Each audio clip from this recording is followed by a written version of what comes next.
सदा ईमान हो सेवा, व सेवक चर बना देना। दया कर दान भक्ति का हमें परमात्मा देना। वतन के वास्ते जीना, वतन के वास्ते मरना, वतन पर जा फिदा करना, प्रभु हमको सिखा देना। दया कर दान भक्ति का हमें परमात्मा देना। दया करना हमारी आत्मा में शुद्धता देना। गुड मॉर्निंग स्टूडेंट्स, प्रस्तुत है आज का सुविचार यानी thought of the day. To respect other is a matter of our sacrament. इसका हिंदी अर्थ है दूसरों का सम्मान करना हमारे संस्कार की बात है।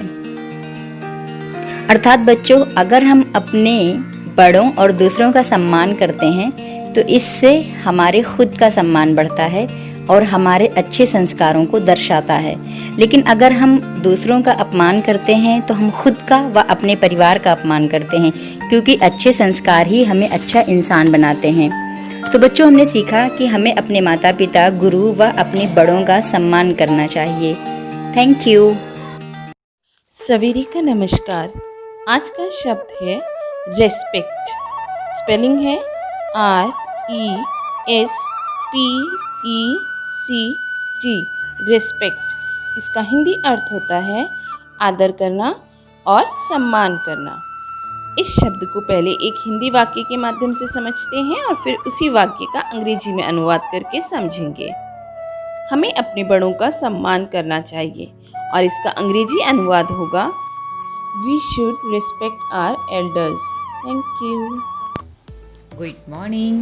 अब बताइए मेरी एक पहेली। उस पक्षी का नाम बताइए जिसका मतलब अंग्रेजी में ज़्यादा होता है। कौन सा हो सकता है पक्षी?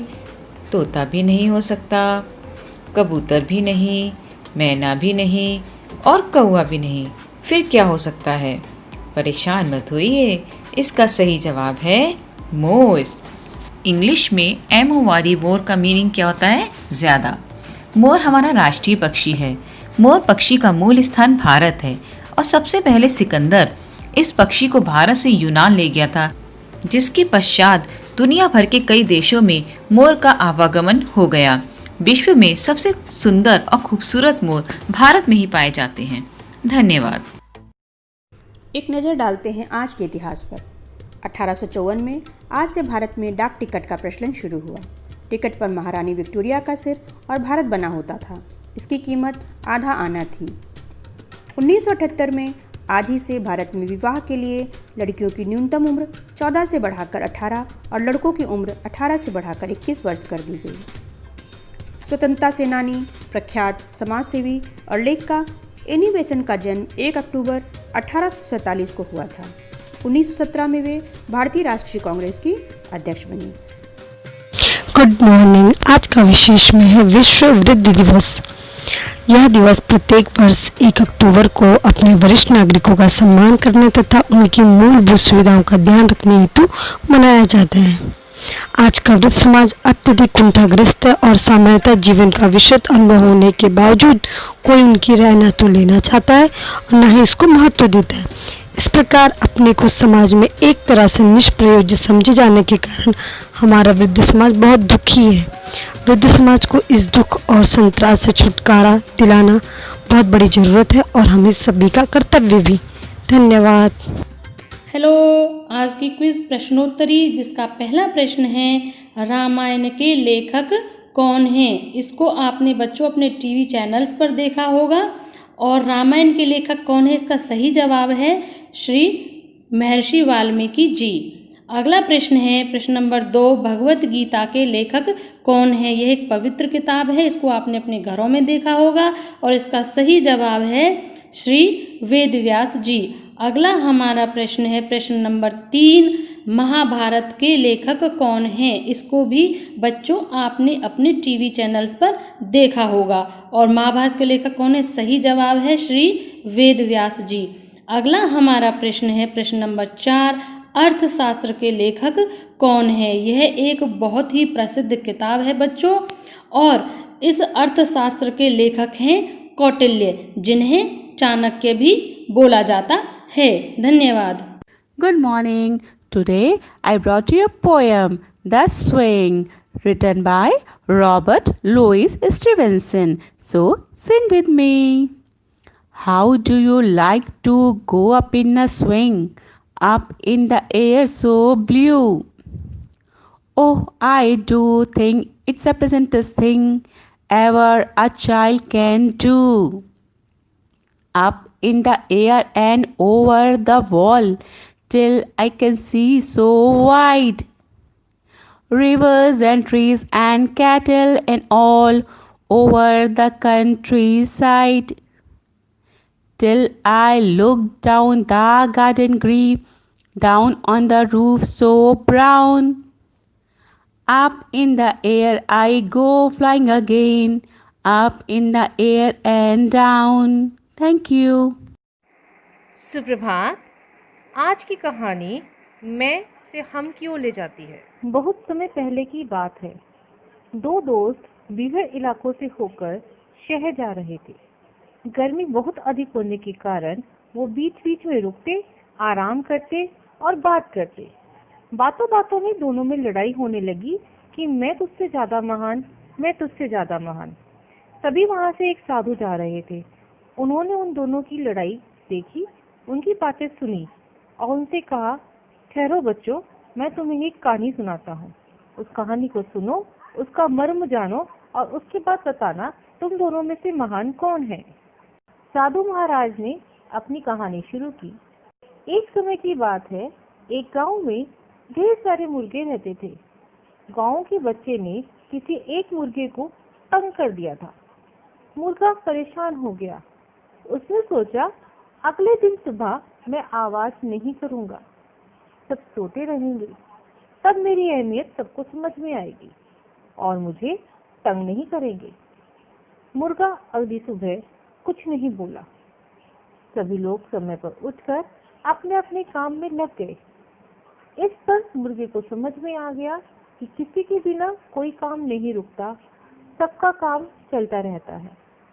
साधु महाराज अपनी कहानी सुनाते सुनाते रुक गए। उन्होंने दोनों दोस्तों की तरफ देखा, पर दोनों मौन थे।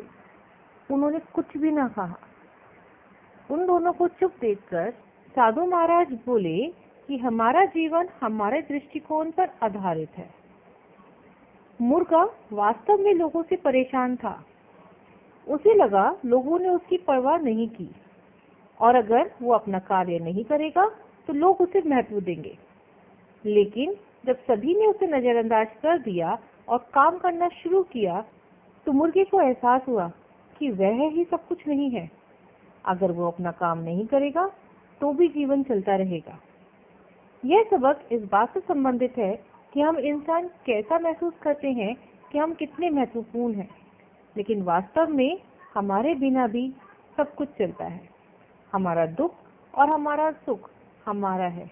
हमारे कार्य को भगवान देख रहा है।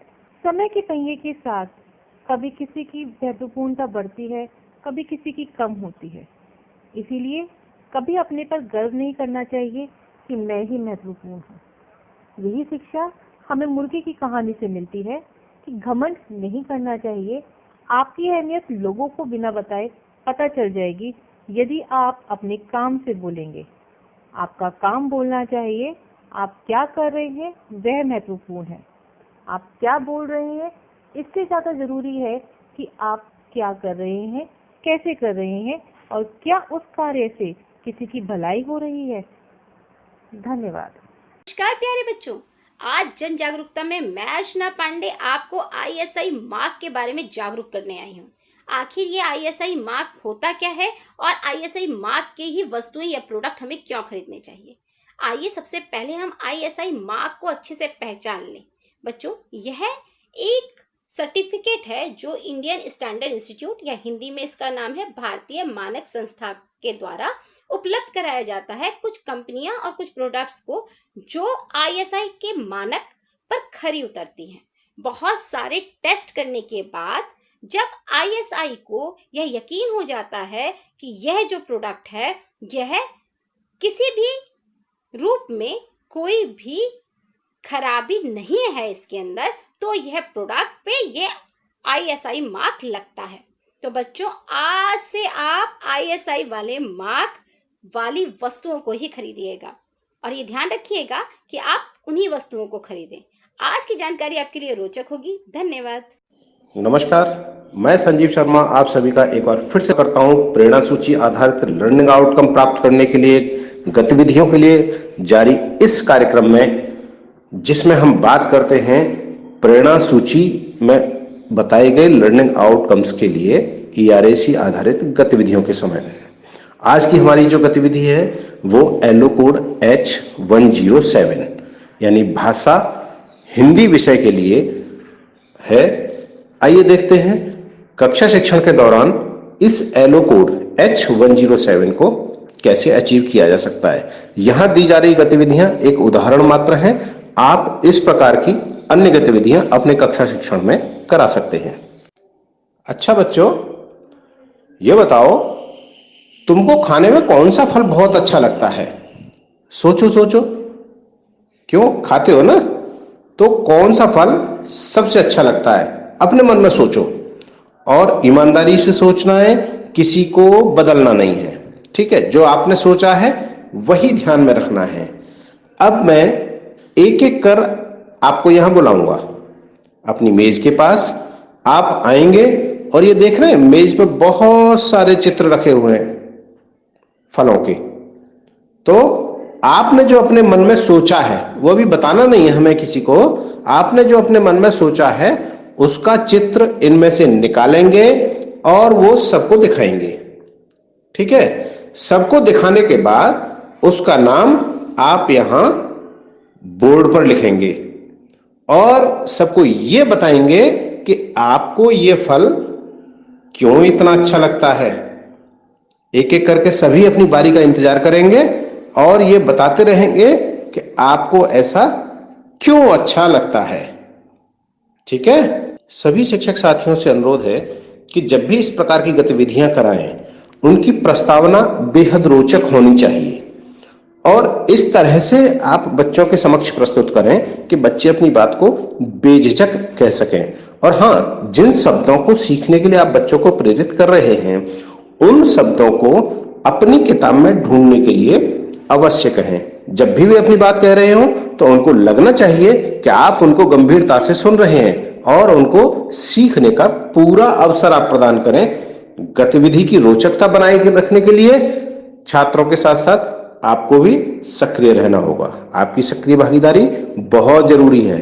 तो कराते रहिए कक्षा शिक्षण में गतिविधियां, हासिल कीजिए प्रेरणा लक्ष्य के लिए सभी एलो कोड्स को, क्योंकि हमें बनाना है हमारा प्रदेश प्रेरक प्रदेश। जय शिक्षा। सुन सुन सुन मेरी नन्ही सुन, सुन सुन सुन मेरी मुन्नी सुन, ज्ञान की गंगा बहे प्रदेश ये प्रेरक बने। सर्वांगीण विकास हो, उन्नयन की बात हो, अभ्युदय की बात हो, शिक्षकों का साथ हो, बात हो उत्कर्ष की, अधिगम के परिणाम की, अब न कोई छूटेगा, बच्चा बच्चा सीखेगा, अब नहीं रुकेंगे हम, प्रेरक बनकर लेंगे दम। अब होगी शिक्षा की बात, होगी गुणवत्ता की बात।